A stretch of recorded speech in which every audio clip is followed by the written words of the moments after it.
വചനയാത്ര നിയമാവർത്തനം 4-ാം അധ്യായം. വിശ്വസ്തത പാലിക്കുക.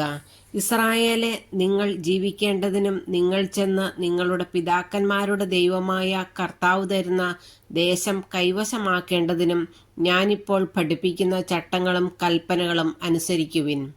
ഞാൻ നൽകുന്ന കൽപ്പനകളോട് ഒന്നും കൂട്ടിച്ചേർക്കുകയോ അതിൽ നിന്ന് എന്തെങ്കിലും എടുത്തു കളയുകയോ അരുത്. ഞാൻ നിങ്ങളെ അറിയിക്കുന്ന നിങ്ങളുടെ ദൈവമായ കർത്താവിൻ്റെ കൽപ്പനകൾ അനുസരിക്കുവിൻ. കർത്താവ് ബാൽപയോർ നിമിത്തം ചെയ്തതെന്തെന്ന് നിങ്ങളുടെ കണ്ണുകൾ കണ്ടതാണല്ലോ. ബാൽപയോറിനെ പിന്തുടർന്നവരെയെല്ലാം നിങ്ങളുടെ ദൈവമായ കർത്താവ് നിങ്ങളുടെ ഇടയിൽ നിന്ന് നശിപ്പിച്ചു കളഞ്ഞു. എന്നാൽ നിങ്ങളുടെ ദൈവമായ കർത്താവിനോട് ദൃഢമായി ചേർന്ന് നിന്ന നിങ്ങൾ ഇന്നും ജീവിക്കുന്നു. ഇതാ, നിങ്ങൾ കൈവശമാക്കാൻ പോകുന്ന രാജ്യത്ത് നിങ്ങൾ അനുഷ്ഠിക്കേണ്ടതിന് എൻ്റെ ദൈവമായ കർത്താവ് എന്നോട് കൽപ്പിച്ച പ്രകാരം അവിടുത്തെ ചട്ടങ്ങളും കൽപ്പനകളും നിങ്ങളെ ഞാൻ പഠിപ്പിച്ചിരിക്കുന്നു. അവ അനുസരിച്ച് പ്രവർത്തിക്കുവിൻ. എന്തെന്നാൽ അത് മറ്റു ജനതകളുടെ ദൃഷ്ടിയിൽ നിങ്ങളെ ജ്ഞാനികളും വിവേകികളുമാക്കും. അവർ ഈ കൽപ്പനകളെപ്പറ്റി കേൾക്കുമ്പോൾ മഹത്തായ ഈ ജനത ജ്ഞാനവും വിവേകവുമുള്ളവർ തന്നെ എന്ന് പറയും. നാം വിളിച്ചപേക്ഷിക്കുമ്പോഴൊക്കെ നമ്മുടെ ദൈവമായ കർത്താവ് നമുക്ക് സമീപസ്ഥനായിരിക്കുന്നത് പോലെ ദൈവം ഇത്ര അടുത്തുള്ള വേറെ ഏത് ശ്രേഷ്ഠ ജനതയാണുള്ളത്? ഞാനിന്ന് നിങ്ങളുടെ മുൻപിൽ വച്ചിരിക്കുന്ന നിയമസംഹിതയിലേതുപോലെ നീതിയുക്തമായ ചട്ടങ്ങളും നിയമങ്ങളും മറ്റേത് ശ്രേഷ്ഠ ജനതയ്ക്കാണുള്ളത്? നിങ്ങളുടെ കണ്ണുകൾ കണ്ട കാര്യങ്ങൾ മറക്കാതിരിക്കാനും ജീവിതകാലം മുഴുവൻ അവ ഹൃദയത്തിൽ നിന്ന് മായാതിരിക്കാനും ശ്രദ്ധിക്കുവിൻ. ജാഗരൂകരായിരിക്കുവിൻ. അവയെല്ലാം നിങ്ങളുടെ മക്കളെയും മക്കളുടെ മക്കളെയും അറിയിക്കണം. ഹോറേബിൽ നിങ്ങളുടെ ദൈവമായ കർത്താവിൻ്റെ മുൻപിൽ നിങ്ങൾ നിന്ന ദിവസം കർത്താവ് എന്നോട് ആജ്ഞാപിച്ചു, ജനത്തെ എൻ്റെ മുൻപിൽ വിളിച്ചു കൂട്ടുക. ഈ ഭൂമുഖത്ത് വസിക്കുന്നിടത്തോളം കാലം എന്നെ ഭയപ്പെടാൻ പഠിക്കുന്നതിനും അവർ അത് തങ്ങളുടെ മക്കളെ പഠിപ്പിക്കുന്നതിനും എൻ്റെ വാക്കുകൾ അവർ കേൾക്കട്ടെ. നിങ്ങൾ അടുത്തു വന്ന് പർവ്വതത്തിൻ്റെ അടിവാരത്ത് നിന്നു. ആകാശത്തോളം ഉയർന്ന അഗ്നിയാൽ പർവ്വതം ജ്വലിച്ചുകൊണ്ടിരുന്നു. അന്ധകാരവും കനത്ത മേഘവും അതിനെ ആവരണം ചെയ്തിരുന്നു. അപ്പോൾ അഗ്നിയുടെ മധ്യത്തിൽ നിന്ന് കർത്താവ് നിങ്ങളോട് സംസാരിച്ചു. നിങ്ങൾ ശബ്ദം കേട്ടു, ശബ്ദം മാത്രം, രൂപം കണ്ടില്ല. തൻ്റെ ഉടമ്പടി അവിടുന്ന് നിങ്ങളോട് പ്രഖ്യാപിച്ചു. നിങ്ങളോട് അനുഷ്ഠിക്കാൻ അവിടുന്ന് ആജ്ഞാപിച്ച 10 കൽപ്പനകളാണവ. 2 കൽപ്പലകകളിൽ അവിടുന്ന് അവ എഴുതി. നിങ്ങൾ ചെന്ന് കൈവശമാക്കുന്ന ദേശത്ത് നിങ്ങൾ അനുഷ്ഠിക്കേണ്ട ചട്ടങ്ങളും നിയമങ്ങളും നിങ്ങളെ പഠിപ്പിക്കാൻ കർത്താവ് അന്ന് എന്നോട് കൽപ്പിച്ചു. വിഗ്രഹാരാധനയ്ക്കെതിരെ. അതിനാൽ നിങ്ങൾ പ്രത്യേകം ശ്രദ്ധിക്കുവിൻ. ഹോറേബിൽ വെച്ച് അഗ്നിയുടെ മധ്യത്തിൽ നിന്ന് കർത്താവ് നിങ്ങളോട് സംസാരിച്ച ദിവസം നിങ്ങൾ ഒരു രൂപവും കണ്ടില്ല. അതിനാൽ എന്തിൻ്റെയെങ്കിലും സാദൃശ്യത്തിൽ പുരുഷൻ്റെയോ സ്ത്രീയുടെയോ ഭൂമിയിലുള്ള ഏതെങ്കിലും മൃഗത്തിൻ്റെയോ ആകാശത്തിലെ ഏതെങ്കിലും പറവയുടെയോ നിലത്തിഴയുന്ന ഏതെങ്കിലും ജന്തുവിൻ്റെയോ ഭൂമിക്കടിയിലെ ജലത്തിൽ വസിക്കുന്ന ഏതെങ്കിലും മത്സ്യത്തിൻ്റെയോ സാദൃശ്യത്തിൽ വിഗ്രഹമുണ്ടാക്കി നിങ്ങളെ തന്നെ അശുദ്ധരാക്കാതിരിക്കാൻ സൂക്ഷിച്ചുകൊള്ളുവിൻ.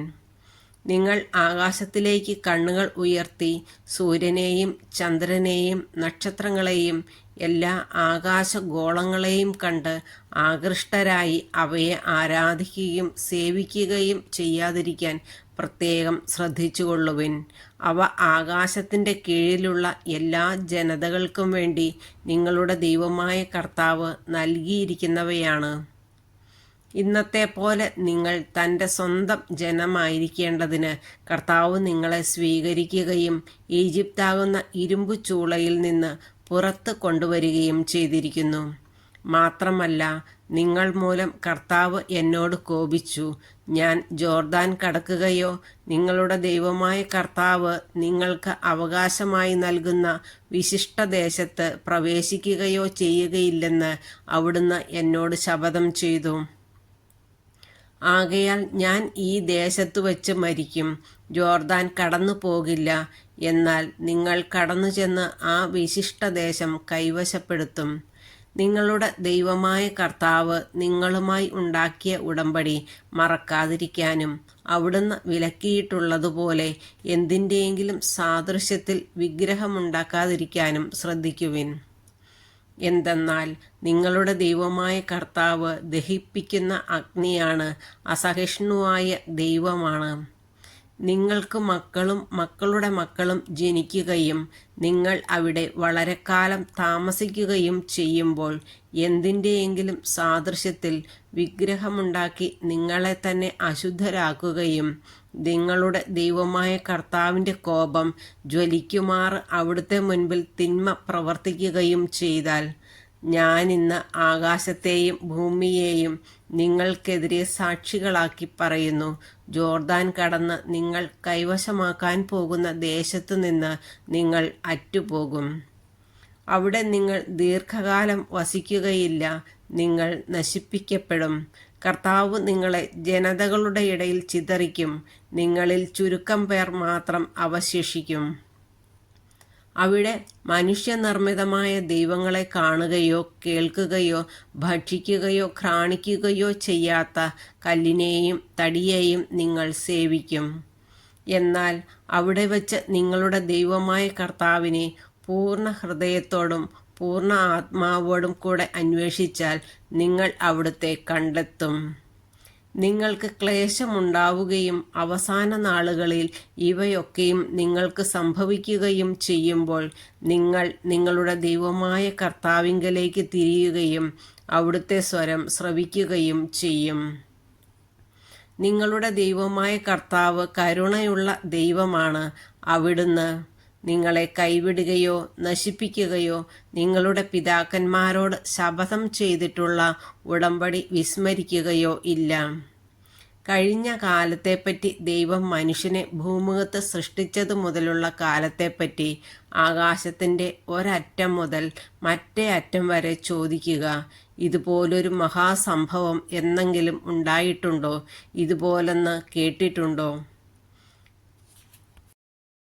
ഏതെങ്കിലും ജനത എന്നെങ്കിലും അഗ്നിയുടെ മധ്യത്തിൽ നിന്ന് സംസാരിക്കുന്ന ദൈവത്തിൻ്റെ ശബ്ദം നിങ്ങൾ കേട്ടതുപോലെ കേൾക്കുകയും പിന്നെ ജീവിച്ചിരിക്കുകയും ചെയ്തിട്ടുണ്ടോ?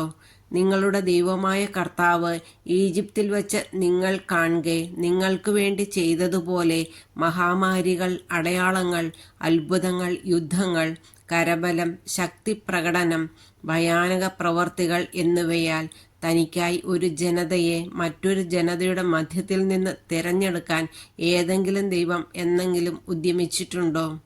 കർത്താവാണ് ദൈവമെന്നും അവിടുന്നല്ലാതെ മറ്റൊരു ദൈവമില്ലെന്നും നിങ്ങൾ അറിയാൻ വേണ്ടിയാണ് ഇവയെല്ലാം നിങ്ങളുടെ മുൻപിൽ കാണിച്ചത്.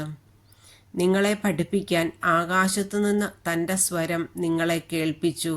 ഭൂമിയിൽ തൻ്റെ മഹത്തായ അഗ്നി കാണിച്ചു. അഗ്നിയുടെ മധ്യത്തിൽ നിന്ന് അവിടുത്തെ വാക്കുകൾ നിങ്ങൾ കേട്ടു. അവിടുന്ന് നിങ്ങളുടെ പിതാക്കന്മാരെ സ്നേഹിച്ചതുകൊണ്ട് അവർക്ക് ശേഷം അവരുടെ സന്താനങ്ങളെ തിരഞ്ഞെടുത്തു.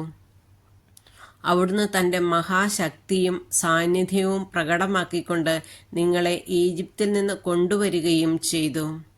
നിങ്ങളെക്കാൾ വലിയവരും ശക്തരുമായ ജനതകളെ നിങ്ങളുടെ മുൻപിൽ നിന്ന് നീക്കിക്കളയാനും നിങ്ങളെ കൊണ്ടുവന്ന് ഇന്നത്തേതുപോലെ അവരുടെ ദേശം നിങ്ങൾക്ക് അവകാശമായി തരാനും വേണ്ടിയായിരുന്നു അത്.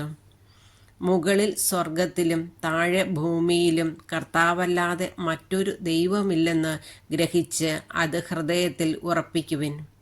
ആകയാൽ നിങ്ങൾക്കും നിങ്ങളുടെ സന്തതികൾക്കും നന്മയുണ്ടാകാനും ദൈവമായ കർത്താവ് നിങ്ങൾക്ക് ശാശ്വതമായി തരുന്ന ദേശത്ത് ദീർഘകാലം വസിക്കാനും വേണ്ടി കർത്താവിൻ്റെ ചട്ടങ്ങളും പ്രമാണങ്ങളും പാലിക്കുവിൻ എന്ന് ഞാൻ നിങ്ങളോട് കൽപ്പിക്കുന്നു. അഭയനഗരങ്ങൾ. പിന്നീട് ജോർദാൻ അക്കരെ കിഴക്ക് ഭാഗത്ത് 3 പട്ടണങ്ങൾ മോശ വേർതിരിച്ചു. പൂർവ്വവിരോധം കൂടാതെ അബദ്ധവശാൽ തൻ്റെ അയൽക്കാരനെ വധിക്കാനിടയായവന് ആ പട്ടണങ്ങളിൽ ഒന്നിൽ ഓടിയെത്തി ജീവൻ രക്ഷിക്കാൻ വേണ്ടിയാണത്.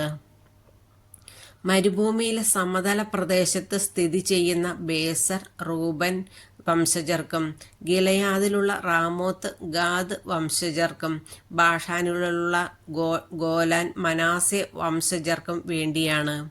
മോശ ഇസ്രായേൽ മക്കൾക്ക് കൊടുത്ത നിയമമാണിത്.